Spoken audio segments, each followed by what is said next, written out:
Certaines choses de la vie réelle sont si étonnantes qu'elles vous poussent à les vérifier à nouveau et à vous demander si elles se sont vraiment produites. Des échecs épiques au braquage qui tournent mal. Accompagnez-nous tandis que nous vous montrons 15 moments que vous ne croyez pas s'ils n'avaient pas été enregistrés. Numéro 15. Référence de la haute. Les téléviseurs de luxe, avec leurs écrans cristallins et leurs prix élevés, sont des articles très convoités par de nombreux consommateurs. Cependant, ces précieux appareils électroniques peuvent rapidement se transformer en objets de désastre lorsqu'ils sont manipulés par un acheteur maladroit et imprudent. Les événements chaotiques se sont déroulés un jour ordinaire dans un grand magasin d'électroménager du sud de l'Angleterre. Un Anglais malheureux est entré sans savoir la destruction qu'il causerait bientôt par inadvertance. En se penchant nonchalamment pour inspecter une catastrophe de téléviseur à écran large de dernière génération, à la vitesse de l'éclair, en à peine quelques instants, son mouvement apparemment inoffensif a déclenché un effet domino cauchemardesque, faisant s'écraser non pas un, mais 2 téléviseurs au sol, dans une spectaculaire avalanche de verres et d'appareils électroniques brisés. 2 autres téléviseurs sont tombés dans un crescendo agonisant de destruction. Lorsque la poussière s'est enfin dissipée, cet ouragan de maladresse d'un seul homme avait réussi à anéantir complètement près de 500 € en téléviseur haut de gamme. L'enregistrement de la caméra de surveillance de l'incident montre l'homme figé dans la plus totale incrédulité. Les mains agrippées à la tête tandis qu'il contemple les débris qui l'entourent, un membre du personnel s'approche en courant, visiblement stupéfait par l'épique destruction causée par un seul consommateur. La vidéo se termine avec l'employé secouant la tête avec une consternation accablée face à l'astronomique négligence exhibée, sans doute en train de contempler l'énorme somme qu'il doit maintenant au magasin. Avant de continuer avec cette vidéo, appuyez sur le bouton d'abonnement et la cloche de notification dès maintenant. Numéro 14. L'abattage d'arbre le plus fou. Si jamais tu te retrouves dans la situation de devoir abattre un arbre avec seulement une tronçonneuse et une échelle, tu te demanderas sûrement: comment devrais-je placer cette échelle? La réponse, bien sûr, doit prendre en compte des considérations de sécurité et un peu de physique. Cependant, il existe un individu dont l'approche face à ce défi est complètement unique. Son plan consiste à monter en haut de l'échelle, avec la tronçonneuse en marche, sans aucun équipement de protection, et à appuyer l'échelle contre le même arbre qu'il prévoit d'abattre. Pour ajouter de l'émotion à l'affaire, il y a aussi une corde sur l'arbre qui tire dans la mauvaise direction. On ne peut s'empêcher de se demander si cet homme possède une sorte de génie secret ou une compétence cachée qui lui permet de mener à bien cette tâche avec succès. Peut-être que l'individu en question pensait que la partie inférieure de l'arbre tomberait au sol tandis que la partie supérieure resterait dans sa position originale. N'a-t-il pas anticipé les conséquences possibles de ses actions? Ou peut-être avait-il l'intention de défier délibérément la force de gravité tout en descendant rapidement une échelle avec une tronçonneuse dans les mains? Étonnamment, il est sorti indemne de cette entreprise audacieuse. Cependant, en contemplant cette stratégie de coupe particulière, on ne peut s'empêcher de se demander comment il a réussi à survivre assez longtemps pour tenter un exploit aussi audacieux. Numéro 13. Miroir dans l'ascenseur. Vous êtes-vous déjà regardé dans le miroir et vous êtes-vous demandé, est-ce le mieux que vous ayez? Pour la plupart d'entre nous, nos reflets sont des visages amis, mais certains les traitent comme des rivaux littéraux. Cet esprit compétitif a une fois causé des problèmes à un homme fatigué qui rentrait chez lui après avoir fait des courses. Mais au moins, ce n'était pas lui qui a défié son reflet à un combat de boxe. Épuisé, il a pensé à prendre l'ascenseur jusqu'à son appartement. Mais en entrant, il s'est rendu compte qu'il y avait une barre de fer coincée entre le miroir et le mur, obstruant les boutons, alors il a choisi de la retirer pour faciliter l'accès. Cette décision innocente allait bientôt s'avérer dangereuse. Il ignorait que quelques instants auparavant, 2 jeunes espiègles avaient boxé de manière ludique avec leur reflet, traitant le miroir comme un adversaire pris au dépourvu. Après quelques coups de tête et coups de poing, le miroir avait finalement décidé de riposter. Son estime de soi devait être en miettes. Pour éviter qu'il ne tombe, ils ont habilement utilisé la barre pour caler le verre en position verticale. Ainsi, notre homme fatigué est entré sans le vouloir dans une arène de rêve de boxe brisée, où les miroirs avaient appris à lancer des ombres, et le verre était tout sauf amical. Dès qu'il a retiré la pince, le miroir s'est effondré autour de lui. Selon les rapports, certains éclats tombés ont lacéré son corps, lui infligeant de graves blessures. Il aurait sûrement remis en question sa décision d'entrer dans l'ascenseur ce jour-là. Rappelez-vous, amis, même dans la bataille des reflets, il vaut mieux garder vos coups de poing métaphoriques et vos miroirs intacts. 12. Le braquage de la bijouterie. En Thaïlande, un audacieux est entré dans une bijouterie avec des intentions sournoises, se faisant passer pour un acheteur potentiel. Pour tromper le propriétaire, son véritable objectif était d'orchestrer un audacieux braquage.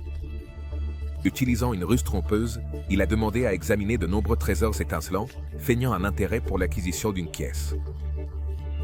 Après avoir scruté les marchandises, il a sélectionné une chaîne en or éblouissante.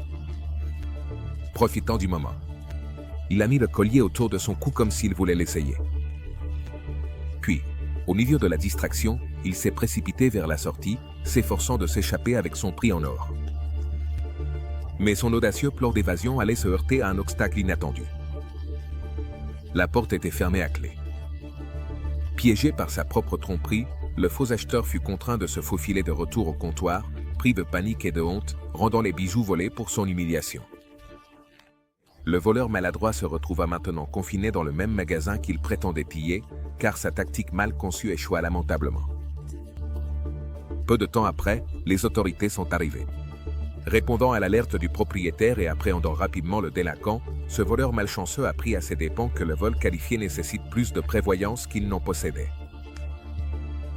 Il est entré dans le magasin étincelant, en supposant un coup facile, seulement pour que son exhibition de raccourcis et de prestidigitation se termine en honte. Dépassé par quelque chose d'aussi simple qu'une porte verrouillée, il était maintenant pris sur le fait, destiné à l'intérieur d'une cellule plutôt qu'à une fuite propre. Numéro 11. Enfants contre sculpture. Les enfants sont faits pour être espiègles, mais lorsqu'ils sont entourés de sculptures fragiles, les laisser sans surveillance, c'est chercher des ennuis. Aussi adorable que soit votre enfant, ne commettez pas cette erreur. Surveillez de près les petits lorsqu'ils sont près d'œuvres d'art et d'objets de valeur, surtout s'ils ne vous appartiennent pas. Demandez simplement aux parents. Confrontés à une facture de 132 000 $, après que leur enfant de 5 ans ait renversé une statue en cristal dans un centre communautaire, l'enfant a été brièvement laissé seul lors d'un événement. Quand sa curiosité a pris le dessus. En voyant une brillante sculpture en cristal, il a tendu la main pour la toucher, provoquant la chute de la pièce délicate au sol. L'œuvre détruite était une création unique de l'artiste Bill Lyon, estimée à plus de 100 000 $. Inutile de dire que les parents ont été stupéfaits lorsque la compagnie d'assurance les a accusés de négligence pour ne pas avoir surveillé leur enfant. Bien que tous les enfants aient des moments de malice. On ne peut pas blâmer un enfant d'âge préscolaire pour avoir étreint un objet d'art non protégé. À la hauteur de ses yeux, la sculpture aurait dû être coordonnée ou placée hors de sa portée. Si elle est si fragile. Malgré tout, les parents se sont retrouvés à porter le fardeau de l'erreur coûteuse de leur enfant. La conclusion est claire. Enfant plus objet de valeur fragile équivaut à une recette pour le désastre. Lorsque vous assistez à des événements publics avec des œuvres d'art précieuses ou des antiquités, ne perdez pas de vue ces petites créatures. Numéro 10. Fantôme, dans le bus. Être conducteur de bus n'est pas facile. Entre éviter le trafic et gérer des voyageurs étranges, on ne sait jamais ce que chaque jour réserve. Pour un conducteur de bus de Singapour, son service a pris un tournant paranormal qui l'a secoué jusqu'à la moelle. Dans une vidéo glaçante, le conducteur examine les images de vidéosurveillance de quelques instants auparavant. Pointant l'écran, il observe une figure mystérieuse assise à l'étage supérieur du bus. Intrigué par ce qu'il vient de voir, il décide d'enquêter plus en profondeur, caméra à la main, pour se retrouver face à une surprise inattendue. L'étage supérieur complètement vide et sans aucune trace de la figure mystérieuse captée dans l'enregistrement. Les explications rationnelles semblent lui échapper, le laissant avec de nombreuses questions. Était-ce vraiment un esprit jouant une sorte de tour? Ou simplement une défaillance technique qui lui a joué un mauvais tour? Quelle que soit la réponse, cette rencontre troublante l'a certainement laissé choqué et réfléchissant sur l'inexplicable. la plupart des conducteurs s'attendent à des éclats de colère de la part des passagers malpolis. Pas des fantômes dans les couloirs. Cette scène effrayante est un rappel que les fantômes peuvent apparaître n'importe où, même à bord d'un bus de banlieue tout à fait ordinaire. Les sceptiques peuvent se moquer, mais essayer d'expliquer à ce conducteur abasourdi ce passager qui s'est évanoui dans les airs. Fantôme ou pas, c'était un trajet en bus qu'il n'oubliera jamais. Numéro 9. Rencontre avec l'ours. S'aventurer dans les domaines de la nature comporte des risques inhérents. Les parcs nationaux peuvent sembler être des terrains de jeu, mais ne vous y trompez pas. Ces terres appartiennent à la nature sauvage, pas à nous. Oubliez cette règle cardinale et vous pourriez finir mutilé ou pire. Il suffit de demander aux cyclistes de montagne qui ont failli être attaqués par un ours lors d'une rencontre rapprochée. Imaginez-vous, en train de faire du vélo tranquillement, quand un énorme ours brun surgit des arbres en mode attaque. Ce scénario cauchemardesque est récemment arrivé à 2 cyclistes. À quelques mètres de distance, les ours bruns se sont arrêtés net, laissant les cyclistes tremblants pédaler soulagés. En parlant de danser avec la mort, les amis s'en sont sortis indemnes. Mais si les ours avaient poursuivi leur chasse prédatrice, les choses auraient pu se terminer en tragédie. Aussi mignons que puissent paraître les ours, leur grande taille et leur force ne sont pas à la portée de n'importe quel humain. Un ours brun qui charge n'est pas une occasion pour prendre un selfie. Bien que les grands espaces extérieurs attirent notre exploration, nous devons nous aventurer en étant conscients que ces terres appartiennent à la nature sauvage.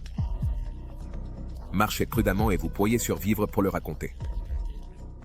Numéro 8. Vent contre moulin.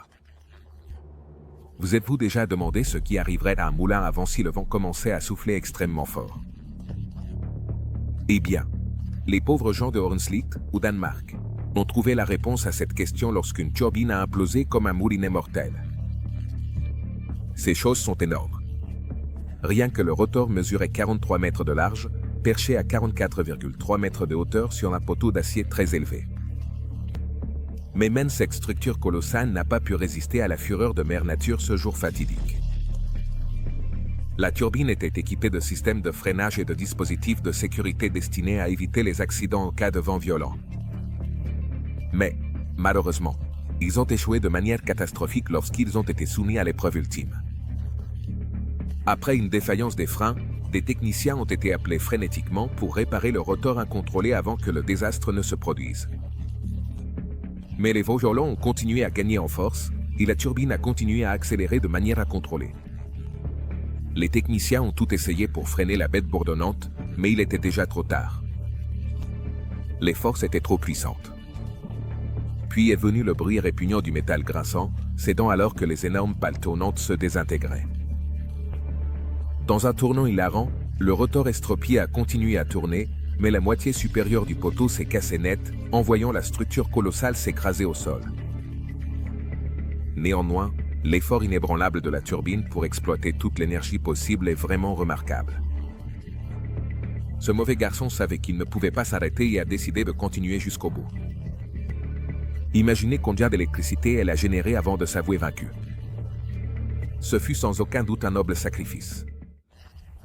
Numéro 7. L'iceberg. Les icebergs sont de magnifiques titans traîtres qui peuvent passer de majestueux à meurtriers en quelques secondes.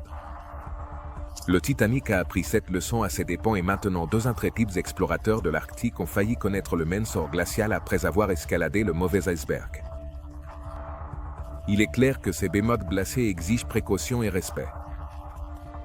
Demandez-le aux accros à l'aventure Mike Owen et Fred Rue, qui ont jeté la prudence au vent avec des résultats presque fatals. Naviguant autour du cercle polaire arctique, le duo a décidé de montrer ses compétences en escalade, en gravissant un iceberg à proximité. Mais comme nous le savons tous, l'orgueil précède la chute. Avec leur équipement monté sur l'iceberg, ils se sont élancés, d'abord inconscients du danger imminent. Mais la physique n'était pas de leur côté ce jour-là. Et l'iceberg est devenu de plus en plus déséquilibré. Soudain, il a commencé à s'incliner lentement, comme un navire condamné à échouer. Les explorateurs se sont précipités, essayant d'éviter la catastrophe. Mais à la fin, la gravité a gagné.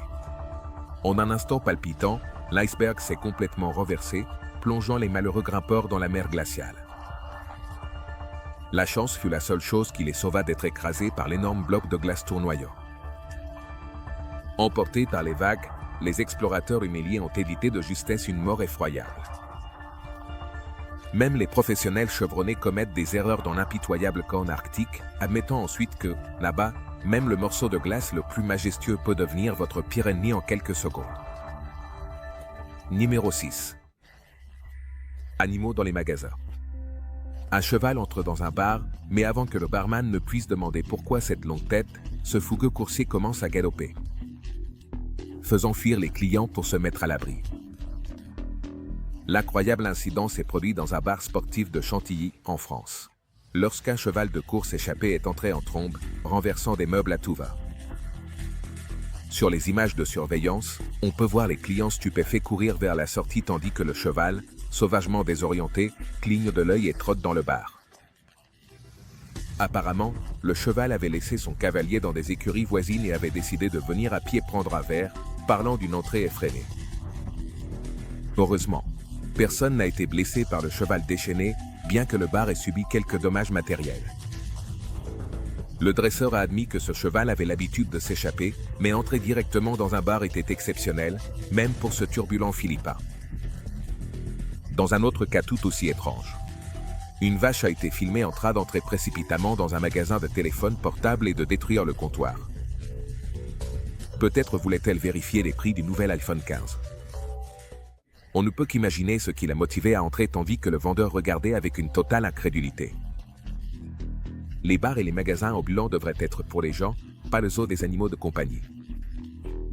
Au moins, personne n'a été gravement blessé dans aucun des deux cas. Imaginez devoir expliquer ces réclamations à l'assurance. Numéro 5. Gif et de poulpe. Un kayakiste testant sa nouvelle et brillante caméra au large des côtes de la Nouvelle-Zélande. Il ne sait pas qu'il est sur le point de capturer ce qui pourrait être le plus grand photobond de l'histoire. Entre en scène une otarie affamée, avec le visage rempli d'un poulpe encore en train de se tortiller, fraîchement sorti de la mer. En une fraction de seconde, l'otarie se retourne et déploie son canon céphalopode, assénant une véritable octogifle directement sur la tête du kayakiste. Inutile de dire que la stupeur et l'hilarité s'ensuivent. Le kayakiste reste stupéfait, se demandant probablement s'il a tout halluciné.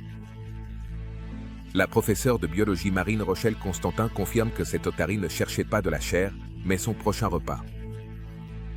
Apparemment, il n'est pas rare que les otaries arrachent les tentacules des poulpes par un avant de dévorer le reste. Ce type se trouvait par hasard à une distance prudente pendant le temps de ramollissement. Parler d'être au mauvais endroit au mauvais moment. Donc, même si ce n'était qu'un autre jour de chasse pour l'otarie, ce sera sans aucun doute une histoire unique dans la vie pour le kayakiste. Je veux dire, combien de personnes peuvent dire qu'elles ont été giflées par un poulpe en l'air? C'est de l'or conique. Parler de se rapprocher de la faune marine. Après cette attaque, nous parions que le kayakiste y réfléchira à 2 fois avant de flotter à nouveau trop près d'une otarie à l'air affamé. Qui a besoin d'armes quand on a des poulpes? Certainement pas cette otarie, qui a transformé sa proie en projectile parfait. Numéro 4. La voiture saute par-dessus le chien. Vous avez probablement entendu la légende selon laquelle les chats ont 9 vies.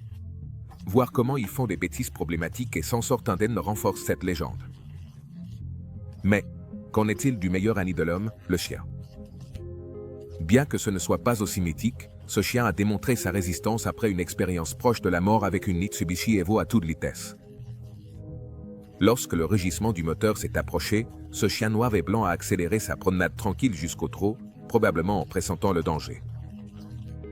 Cependant, son trot n'était pas de taille face à la voiture de rallye qui tournait le coin à toute vitesse avec le chien inconscient dans sa ligne de mire. La voiture a heurté un dos d'âne et s'est envolée dans les airs, passant juste au-dessus de la tête du chien, tandis que les spectateurs l'acclamaient. Bien que la manœuvre risquée aurait pu se terminer tragiquement, le chien s'en est sorti indemne, continuant joyeusement sa promenade comme si de rien n'était. Compte tenu de l'incroyable chance de cet accident évité de justesse, ce chien devrait acheter quelques billets de loterie. Il serait sans aucun doute un chien riche. C'est certain. L'alignement du timing et de la physique qui a permis à la fois à la voiture et au chien de sortir indemne a été extraordinairement chanceux. Le chien a regardé à droite avant de trotter plus vite. La voiture a sauté précisément au bon endroit pour éviter la tête du chiot. De petites variables qui ont fait la différence entre la vie et la mort. 3. Bagarre à la station-service. On dit que les temps désespérés exigent des mesures désespérées, mais l'asperger les braqueurs de carburant inflammable peut être allé trop loin. Choisir le mauvais objectif peut transformer une situation délicate en quelque chose de franchement explosif. Les faits se sont déroulés dans une station-service au Chili, capturés par les caméras de sécurité. Les images montrent un conducteur en train de faire le plein de sa voiture lorsqu'une camionnette arrive en crissant. 3 silhouettes sombres en sortent, avec l'intention évidente de voler. Face à ce scénario dangereux, le conducteur astucieux saisit son pistolet à essence et lance un jet torrentiel sur les potentiels voleurs. Surpris par cette pluie improvisée de carburant, les voleurs dégoulinants prennent une retraite précipitée vers leur camionnette. Mais cette réaction aurait pu déclencher une calamité. L'essence est extrêmement inflammable et la moindre source d'ignition aurait pu déclencher un enfer. Si un voleur avait fumé, toute la station aurait pu exploser en une boule de feu. L'élan aurait pu involontairement transformer un vol de routine en une conflagration furieuse, mettant en danger d'innombrables vies. Ainsi, bien qu'il soit naturel de saisir ce que l'on a sous la main pour se défendre, inonder les bandits d'essence franchit une ligne dangereuse avec présence d'esprit.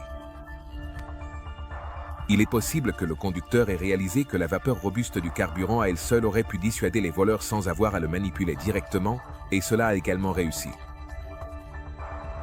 Mais parfois, les armes les plus efficaces sont celles qui ne sont ni létales ni combustibles. Numéro 2. Des moutons qui marchent en cercle. Les cercles mystérieux semblent obliger certains animaux. Les moutons de Chine ont récemment rejoint ce phénomène déconcertant, lorsqu'un troupeau a été filmé en train de marcher en boucle continue pendant presque 2 semaines d'affilée. La rotation hypnotique a commencé dans une ferme de Mongolie intérieure. Dans les vidéos, on peut voir le défilé laineux tourner autour d'un enclos, avec les moutons perplexes au centre, observant les mastos noyantes qui orbitent autour d'eux. Qu'est-ce qui pousserait un troupeau à tourner sans cesse comme des derviches laineux? Selon les experts, il est probable que ce comportement répétitif soit dû au stress. Il est possible que les moutons soient devenus agités et anxieux après être restés enfermés dans l'étroit enclos pendant trop longtemps. Cherchant une issue, ils ont commencé à marcher en procession. Une fois que quelques moutons ont commencé à tourner, le reste les a rejoints, suivant le pas du troupeau. Malheureusement, leur marche monotone reflète des conditions médiocres plutôt qu'une cause surnaturelle. D'autres théories ont blâmé les infections bactériennes qui peuvent désorienter les animaux. Mais l'explication la plus logique repose sur des moutons frustrés, confinés trop longtemps dans un enclos non conçu pour le pâturage continu. Bien que le mouvement hypnotique en spirale continue de captiver le public sur Internet, la réalité semble être beaucoup plus banale. Une fois de plus, la science démystifie un phénomène particulier et rejette la faute sur le traitement inhumain que l'humanité inflige aux animaux. Peut-être que ces moutons essayaient d'envoyer le message qu'ils méritent de meilleurs soins. Numéro 1. Stade tremblant. Les fans de football peuvent littéralement faire trembler les stades, mais lorsque les gradins commencent à se fissurer, c'est le signe d'un désastre. Comme le révèlent les images du stade de la Bombonera, les supporters passionnés combinés à une infrastructure ancienne créent des conditions dangereuses. La Bombonera, siège emblématique du club argentin Boca Juniors, a longtemps offert l'un des environnements les plus électriques du football. Cependant, certains clips montrent la détérioration inquiétante de l'enceinte. Dans une vidéo, on voit une énorme fissure qui traverse la tribune sous les supporters frénétiques. La fissure s'élargit visiblement sous leur piétinement alors qu'ils sautent et chantent. Dans un autre clip, le toit supérieur semble rebondir alors que tout le stade tremble. Bien que la Bombonera se vante d'un patrimoine illustre remontant à 1940, son infrastructure semble maintenant dans une situation désespérée. Des décennies de supporters passionnés ont secoué les fondations jusqu'à leurs limites.